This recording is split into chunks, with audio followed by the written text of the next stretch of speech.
જય જિનેન્દ્ર. મારું નામ રાજેન્દ્ર શાંતિલાલ દફતરી. હું અહીંયા રાજકોટની અંદર જ રહું છું અને બીજી એક ઓળખાણની રીતે જોઈએ તો ગુરુદેવ મારા સંસાર પક્ષે મામા થાય સગા, અને ચંદ્રકાંતભાઈ છે એ મારા મોટા ભાઈ થાય. આજે આપણે વિચાર કરીએ કે ગુરુદેવ વિશે બોલવાનું છે તો એટલા બધા કિસ્સા મારે સ્મરણમાં એના છે કે આમાં ગમે એટલું બોલવું એટલું ઓછું થઈ જશે. કોક એમ કહેતા હતા કે ગરીબોના બેલી છે, અમુક જગ્યાએ એમ કહેવામાં આવતું કે બહુ દીર્ઘદ્રષ્ટા છે. હવે દીર્ઘદ્રષ્ટા મને પણ અનુકૂળ લાગ્યું, યોગ્ય લાગ્યું. ઘાટકોપર બોમ્બેની અંદર ચાતુર્માસ ગુરુદેવનો, અને ચાતુર્માસમાં હું એમના દર્શન કરવા ગયેલો. ત્યારે એક ભાઈ આવ્યા અને ભાઈ કે મારે અત્યારે 1 કરોડની દેવાની વ્યવસ્થા કરવાની છે ગુરુદેવ, તો આપને જ્યાં વાપરવા હોય ને ત્યાં વાપરવા. તો તે અરસામાં મારા ખ્યાલથી અહીંયા રાજકોટની અંદર ગરીબોને અને એને લોન દેવાની ચાલુ થયું હતું. એ લોનની અંદર એને પૈસાની જરૂર હતી. એટલે ઓલા ભાઈએ કે મને પોતાને ખબર હતી, ઓલા એ 1 કરોડ વાપરવાના કીધા તો કે ના ના હમણાં કાંઈ જરૂર નથી, એવું કાંઈ લાગશે તો પછી આપણે જોશું કે એમ કરીને એને એની પાસેથી એક પણ પૈસો લીધો નહીં. હજી 10-15 મિનિટ થઈ ત્યાં બીજા એક ભાઈ આવ્યા.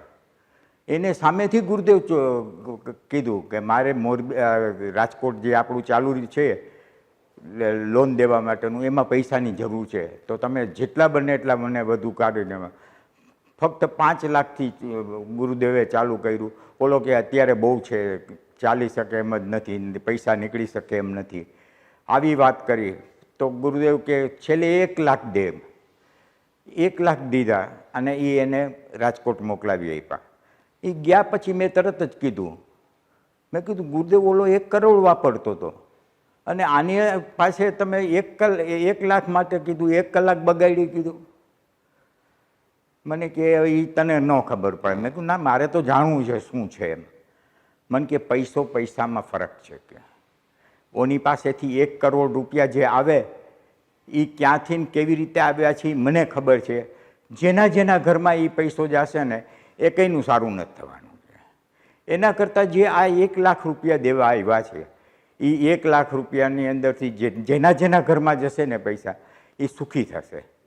ખરેખર દીર્ઘદ્રષ્ટા એટલે આમનું જ નામ કહેવાય.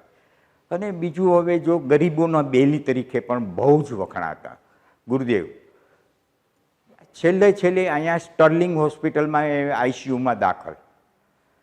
આઈસીયુમાં દાખલ થયા પછી એ લોકોને પાસે તોય બધાય મળવા આવે, ગુરુદેવ મારે આમ તકલીફ છે, આનું આમ છે, કાલ સવારે 10 વાગે આવી જાય.